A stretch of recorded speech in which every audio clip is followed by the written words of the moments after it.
ఇప్పుడు అసలు సీసలైనా ముచ్చట నేనేం చెప్పిన నిన్న సాయంత్రం, ఓటుకు నోటు కేసు దొంగ రేవంత్ రెడ్డి అనే టైటిల్ పోదు, చంద్రబాబుకి రేవంత్ రెడ్డికి పోదు.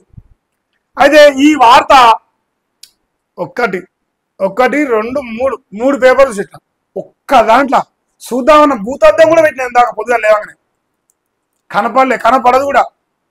చంద్రన్నకు వ్యతిరేకంగా వస్తా తెలంగాణలో ఏ పేపర్ అన్నా, చంద్రన్నకు వ్యతిరేకంగా. చంద్రబాబు కమ్మ అంటే అమ్మ, కమ్మకు ప్రేమతో రేవంత్ అన్న, కమ్మ అంటే అమ్మ అంతే. ఇంకా మళ్ళీ ఏం అడగరు, ఇంకా రాదు కూడా బరాబర్. ఇంకేంది, ఓటుకు నోటులో బాబు రేవంత్ పాత్రట. ఇంకా టిఆర్ఎస్ ప్రభుత్వాన్ని కూలదోసేందుకు యత్నించారట. విచారణ పూర్తయ్యే వరకు వారిని పదవుల నుంచి తొలగించాలి. ఇప్పటికీ చంద్రబాబు కనుసన్నల్లోనే నడుస్తున్న రేవంత్ రెడ్డి నన్ను పిచ్చోడిగా ముద్ర వేసి కేసు కొట్టేయించేందుకు కుట్ర చేస్తూ సిజేఐ ఆధ్వర్యంలో కేసును సమగ్రంగా విచారణ జరిపించాలి. ఓటుకు నోటు కేసు A4 ఇంట్లో జెరూసలేం మత్తయ్య గారు ఎవరంటే ఆయన పేరు స్టీఫెన్స్ అన్న ఏఫెన్స్ అన్న. ఆయన సో ఆయన ఎంఏసీగా ఉంటే ఓటుకు నోటు కేసులు 50 లక్షలు మధ్యలో బోగద్దందా చేసిన, ఆ బోగద్దందా చేసిన క్రిస్టియన్ ఈయనే మత్తయ్య అట. ఈయన మత్తయ్య గారు ఏం చేశారంటే నిన్న ప్రెస్ మీట్ పెట్టింది ప్రెస్ క్లబ్ లో. ఇదో రేవంత్ రెడ్డి చంద్రబాబు నన్ను సంప్రదాయం చూస్తారు, వాళ్ళిద్దరు మాటలు పట్టుకొని నేను ఆ ఓటు నోటు కేసు ఇన్వాల్వ్ అయినా, వాళ్ళిద్దరు ముఖ్యమంత్రి అయినా నన్ను చుట్టగా అని చెప్తారు. మళ్ళా ఆ కేసు రీఓపెన్ చేసి ఇంకోటి చేసి కోర్టు పరంగా చంద్రబాబు నాయుడు పేరు లేకుండా చేసే కుట్ర జరుగుతుంది. చంద్రబాబు తెలంగాణలో పచ్చ జెండాలు చూస్తా ఉండు, అందువల్ల ఓటుకు నోటు కేసు దొంగ అని ఒక మచ్చ చంద్రన్నకు ఉండొద్దు. చాలా క్లీన్, మొత్తం ఎల్లోయిష్ అయిపోవాలని చెప్పేసి పచ్చకావర్లు వచ్చిన రేవంత్ అన్న ఈయనంట ఇప్పుడు బాధ పెడతారంట. నన్ను చంపుతామని చూస్తారు, నన్ను చిత్రహింసలు పెడతారు, ఏం చేసినా నేను భయపడా, నాకేమైనా ఖర్చులకు పయలు ఇస్తారు. ఆయన బాధలు గదే ఉంది. ఆయన బాధలు పాపం వీళ్ళని నమ్ముకొని మత ప్రముఖులు ఉండి ఏదో చిన్న బ్రోకర్ మీడియా చేద్దామని అది ఆగమైంది. ఇండియాలోకి వెళ్ళి కేసు గుర్తుతాను రేవంత్ రెడ్డి చంద్రబాబు మంచూరు ఏం పాపం నన్ను ఆగం చేశాను. ఆయన బాధపడుతూ నిన్న ప్రెస్ మీట్ పెట్టి ఓటుకు నోటు కేసు దొంగ చంద్రబాబు రేవంత్ అని ఆయన చెప్పింది. నేను చెప్పలే, నాకేం సంబంధం లేదు. ఇంకా మళ్ళీ నా మీద కోపం చేయకు. ఈ వార్త వేరే దాంట్లో రాదు, అసలు రాదు. అయ్యాలా ఈ వార్త మలియాన్ దాంట్లో వస్తే నేను దీనికంటే దాచి ఒక్క నిమిషం ఆగరే చూద్దాం పని. ఎందుకంటే కమ్మ అంటే అమ్మ.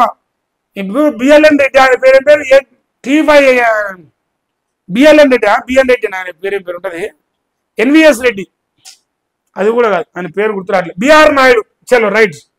బిఆర్ నాయుడు సీన్మార్ మలియన్ టీవీ ఇచ్చిండు, సీన్మార్ మలియన్ ఛానల్లో పనిచేసి బతికిండు.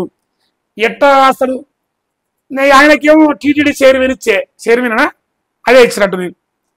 చంద్రన్నకు వ్యతిరేకంగా ఈ వార్త సార్ రెడ్డి వాళ్ళకు ఎరుమలకు వ్యతిరేకంగా వస్తుంది, కమ్మ వాళ్ళకు వ్యతిరేకంగా రాదు. ఇలా వస్తే ఇప్పుడు నేను 100 రూపాయలు మీ అందరికి పోయి మనిషికి 100 రూపాయలు ఉన్నాయా చెప్పు. నేను ఏమన్నా ఇలా ఓటుకు నోటు కేసు దొంగ చంద్రబాబు రేవంత్ అని వచ్చిందా, వస్తే మీకు మనిషికి 100 రూపాయలు ఇస్తా, బరాబర్ ఇస్తా, ఏ బరాబర్ ఇస్తా. మీరు చూపిస్తున్నా, నా కళ్ళు కనిపిస్తలేవు, నా కళ్ళు పోయినాయి. మీకేమైనా అవసరం మళ్ళీ వాళ్ళు ప్రశ్నించే కొద్దిగా అగ్రకులాలను అందరు తిరుగుతాడుగా. చంద్రబాబు ఎందుకు తిడతాడు? ఇప్పుడు చూసుకోరు, తిడతాడు. ఉన్నదా మన కళ్ళు కనిపిస్తలేదా? ఇవాళ కళ్ళు ఇవాళ పోయినాయి, పొద్దుగాల నుంచి కళ్ళు కనిపిస్తుంది నాకు. ఉందా? ఎందుకు లేదు? చంద్రన్నకు ప్రేమతో కౌ న్యూస్, చంద్రబాబు నాయుడు ఎంగిలి మెతుకు తినకపోతే ఆ క్యూ న్యూస్ అనే ఛానల్ లేదు. ఆయన పేరు బిఆర్ నాయుడు. వ్యతిరేకంగా వస్తా వార్త బొచ్చు కూడా రాదు, నేను గ్యారెంటీ ఇస్తా. ఈ అక్క ఏం చెప్తారా మీరు? సింధపన్ అంటే ఏందప్పుడు ఊగరే అనుకుంటారా మీరు? బరాబర్ ఉంటుంది ముచ్చట సింధపన్ అంటే. ఇక ఓటుకు నోటు కేసును నీరుగా వచ్చే కుట్ర, చంద్రబాబు రేవంత్ ఇద్దరిని అరెస్ట్ చేయాలి. ఓటుకు నోటు కేసు సూత్రధారి చంద్రబాబే. చంద్రన్నకు వ్యతిరేకంగా మళ్ళీ రాస్తాడు. మీకైనా బుద్ధి ఉండాలి, నాకైనా ఉండాలి. ఏపీలో చంద్రబాబు తెలంగాణ రేవంత్ వచ్చాక ఇక కేసును నీరుగార్చే ప్రయత్నాలు చేస్తున్నాం. వీళ్ళకు శిక్ష పడేలా తీర్పు ఇవ్వండి.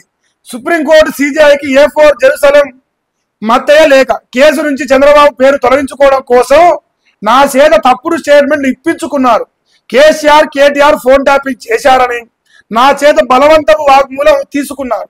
దానికోసం నన్ను 7 నెలలు అజ్ఞాతంలో ఉంచారు. నా కుటుంబాన్ని కూడా కలవనీయకుండా ఒక చీకటి గదిలో ఉంచి ఇబ్బంది పెట్టారు. నేను అప్పటి నుంచి కొట్లాడుతూనే ఉన్నా.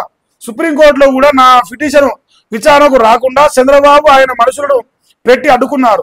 ఈ కేసులు చంద్రబాబు రేవంత్ ఇద్దరు నిందితులే. ఇంకా కేసు నీరుగార్చని చూస్తున్న వీళ్ళ ప్రభుత్వాలను రద్దు చేసి మళ్ళీ దర్యాప్తు చేసేలా తీర్పు ఇవ్వండి. సుప్రీంకోర్టు చీఫ్ జస్టిస్ కు రాసిన లేఖలో జెరూసలేం మత్తయ్య సంచలన వ్యాఖ్యలు. అమరాబాద్ పులి ఆయన ఆంధ్ర పులి, అమరాబాద్ పులి ప్లస్ ఆంధ్ర పులి తెలంగాణ చీకటి అంతే. చీకటి చేసేసారు. ఈ వార్త ఎలా రాయరు కూడా, ఈ రెండే రాస్తాయి. ఎలివేన్ ఉండదు. ఇక చంద్రన్నకు ప్రేమతో అన్ని పత్రికలు ఇప్పుడు రేవంత్ అని ఎంతమంది చెప్పిండు, కమ్మ అంటే అమ్మతో సమానం అని చెప్పిండు.